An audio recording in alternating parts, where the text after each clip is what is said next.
Assalamualaikum warahmatullahi wabarakatuh. Halo teman-teman semuanya, dimanapun teman-teman berada, semoga dalam lindungan Allah SWT.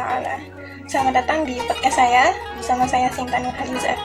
Mengajak teman-teman melakukan perjalanan waktu kembali ke salah satu era yang paling berpengaruh di sejarah dunia. Kita di sini akan membahas sejarah peradaban Islam di abad pertengahan. Ketika dunia barat dalam periode yang sering disebut sebagai abad ke-8, dunia Islam justru sedang berada di puncak kejayaannya. Masa di mana peradaban Islam berdiri sebagai kekuatan intelektual, politik, ekonomi, dan budaya terbesar yang pernah dicatat dalam sejarah. Pandangan ini juga banyak ditegaskan oleh sejarawan besar, seperti Philip Kahiti lewat karya monumentalnya yang berjudul History of the Arabs. Yang menurut Hiti, pengaruh peradaban Islam pada masa itu bukan hanya membentuk dunia timur, tetapi menjadi fondasi penting bagi kebangkitan Eropa. Jadi kita mulai ya perjalanan sejarah dari titik awalnya. Perjalanan ini dimulai dari abad ke-7 ketika Islam muncul sebagai kekuatan baru. Kemunculan Islam bukanlah peristiwa biasa. Ia membawa perubahan besar, bukan hanya dalam aspek spiritual, tetapi juga sosial, ekonomi, dan budaya. Islam menawarkan konsep tauhid, keadilan, kesetaraan, serta aturan sosial yang membuat masyarakat Arab yang sebelumnya terpecah-pecah akhirnya bersatu sebagai komunitas yang kuat. Nah, nilai-nilai seperti persaudaraan dan dorongan untuk menuntut ilmu ini menjadi fondasi dari tumbuhnya sebuah peradaban besar. Kemudian setelah wafatnya Nabi Muhammad SAW, kepemimpinan beralih ke para Khulafaur Rasyidin, ada Abu Bakar, Umar bin Khattab, Utsman bin Affan, dan Ali bin Abi Thalib. Di masa inilah struktur politik dunia Islam mulai tersusun dengan stabil, penyatuan wilayah, penguatan pemerintahan, serta pengelolaan daerah yang luas memberi fondasi bagi munculnya sebuah kekuatan yang besar. Ketika kepemimpinan berpindah ke dinasti Umayyah, pusat pemerintahan dipindahkan ke Damaskus, dan wilayah Islam berkembang pesat hingga Afrika Utara, Spanyol, dan Asia Tengah.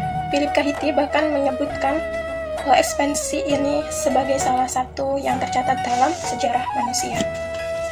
Menarik, perluasan wilayah ini bukan hanya soal penaklukan. Dunia Islam saat itu berinteraksi dengan berbagai tradisi besar, tradisi Persia, Romawi Timur, India, hingga tradisi Helenistik.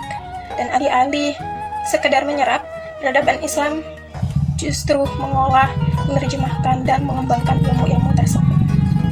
Dalam istilah Hiti, dunia Islam menjadi jembatan intelektual dari dunia kuno menuju masa Renaissance Eropa. Kemudian kita akan memasuki abad ke-8 hingga abad ke-13, di mana dunia Islam memasuki masa yang sering disebut sebagai Golden Age, di mana pemerintahan Abbasiyah menjadikan Baghdad sebagai kota terbesar, termaju, tercerdas di dunia. Nah, kota-kota ini didirikan oleh Khulafa Al-Mansur dan mencapai ke puncak kejayaan pada masa Harun al-Rashid dan Al-Ma'mun, yang dipenuhi dengan perpustakaan, pasar internasional, hingga lembaga-lembaga pendidikan. Penduduknya mencapai lebih dari 1 juta jiwa. Itu sesuatu yang sangat luar biasa pada masa itu. Untuk wilayah waktu itu, ukuran waktu itu. Philip juga menggambarkan Baghdad sebagai kota teragung di dunia abad pertengahan. Namun, pusat keemasan itu tidak hanya terlihat dari megahnya kota. Di jantung Baghdad itu berdiri Bait al-Hikmah. Ini sebuah pusat peradaban yang bukan hanya perpustakaan, tetapi juga riset dan penerjemahan. Nah, disinilah para ilmuwan menerjemahkan ribuan manuskrip Yunani, India, Persia, hingga Romawi. Tokoh-tokoh besar seperti Al-Kindi, Al-Farabi, Al-Khawarizmi, Ibn Sina, hingga Al-Biruni ini lahir dari tradisi intelektual ini. Nah, karya-karya mereka bahkan menjadi rujukan utama bagi ilmuwan Eropa selama berabad-abad. Di bidang kedokteran, misalnya ada Canon of Medicine, karya Ibn Sina ini menjadi standar universitas-universitas Eropa hingga abad ke-17. Dalam matematika, konsep aljabar dan algoritma berasal dari dunia Islam. Bahkan kata algorit berasal dari nama Al-Khawarizmi. Observatorium modern pertama juga dibangun oleh ilmuwan muslim. Sementara dalam filsafat, dunia Islam bertindak sebagai penjaga warisan Yunani ketika Eropa kehilangan akses terhadapnya. Belum lagi perkembangan seni, sastra, arsitektur, hingga musik yang mewarnai seluruh kawasan Islam.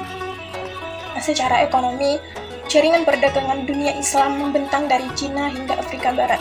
Sistem cek, bank dan lembaga keuangan, serta kota-kota industri berkembang pesat. Andalusia, misalnya, memiliki ribuan pabrik tekstil, jalan raya, bahkan penerangan kota. Sesuatu yang saat itu belum dimiliki kota-kota di Eropa. Jika kita melihat keseluruhan perjalanan itu, ada 3 fase besar yang dapat digambarkan. Yang pertama adalah masa pertumbuhan, ketika fokus utamanya berada pada pembentukan negara, perluasan wilayah, dan kondisi kekuasaan. Lalu memasuki masa keemasan, di mana dunia Islam berpindah fokus ke yang lebih intelektual, yaitu penerjemahan, riset, seni, dan ekonomi. Terakhir kita memasuki masa kemunduran, ketika dunia Islam menghadapi konflik internal dan juga tekanan eksternal. Nah, perbedaan apa sih yang paling jelas dari ketiga masa ini? Yaitu adalah motivasi dan arah pembangunan. Nah, masa awal itu membangun fondasi, masa keemasan menciptakan peradaban, dan masa kemunduran berusaha mempertahankan sisa kejayaan. Tetapi tentu saja tidak ada peradaban yang bertahan selamanya. Hitti menjelaskan bahwa kemunduran dunia Islam bukan terjadi tiba-tiba. Ada banyak faktor yang saling berkaitan. Mulai dari fragmentasi politik setelah masa Abbasiyah yang membuat dunia Islam terpecah menjadi kerajaan-kerajaan seperti Fatimiyah di Mesir, Umayyah di Andalusia, Seljuk, Mamluk, hingga kerajaan kecil lainnya. Perpecahan ini melemahkan persatuan yang dulu menjadi kekuatan umat muslim. Kemudian datang salah satu tragedi terbesar dalam sejarah Islam, yaitu invasi Mongol. Pada tahun 1258, Baghdad diserbu oleh pasukan Hulagu Khan. Karena peristiwa tersebut, banyak ilmuwan yang terbunuh dan berjuta-juta manuskrip berharga dibuang ke sungai Tigris. Nah, Hitti menggambarkan momen ini sebagai bencana budaya terbesar dalam sejarah umat manusia. Di sisi lain, perang salib yang berlangsung berabad-abad juga melemahkan ekonomi dan politik dunia Islam. Meski akhirnya Salahuddin Al-Ayyubi berhasil merebut kembali Yerusalem. Ketika bangsa Eropa menemukan jalur laut ke India dan Asia Timur, jalur perdagangan barat yang selama ini dikuasai dunia Islam menjadi sepi. Pusat ekonomi bergeser ke Eropa, dan dunia Islam kehilangan sumber yang besar. Di saat Eropa memasuki masa Renaissance dan revolusi sains, dunia Islam justru tertinggal dalam inovasi teknologi. Hitti menyebutkan ini sebagai keterlambatan adaptasi yang cukup fatal. Dan begitulah perjalanan panjang peradaban Islam di abad pertengahan, mulai dari kelahiran Islam, masa keemasan yang penuh ilmu dan kemakmuran, hingga masa kemundurannya karena berbagai tekanan politik, ekonomi, dan intelektual. Nah, sejarah ini mengingatkan kita bahwa sebuah peradaban tumbuh bukan hanya dalam waktu yang singkat. Ia membutuhkan visi, ilmu, dan persatuan. Namun di sisi lain, kemunduran bisa terjadi ketika perpecahan dan stagnasi mulai diambil alih. Philip K. Hitti pernah berkata, peradaban Islam pernah menjadi pelita dunia, dan pelita itu bisa menyala kembali jika umatnya kembali kepada semangat dan persatuan. Terima kasih sudah mendengarkan podcast panjang ini. Semoga apa yang saya sampaikan tadi tentang sejarah peradaban Islam di pertengahan abad ini menjadi penambahan wawasan bagi teman-teman sekalian dan juga menambah wawasan bagi saya sendiri. Assalamualaikum warahmatullahi wabarakatuh.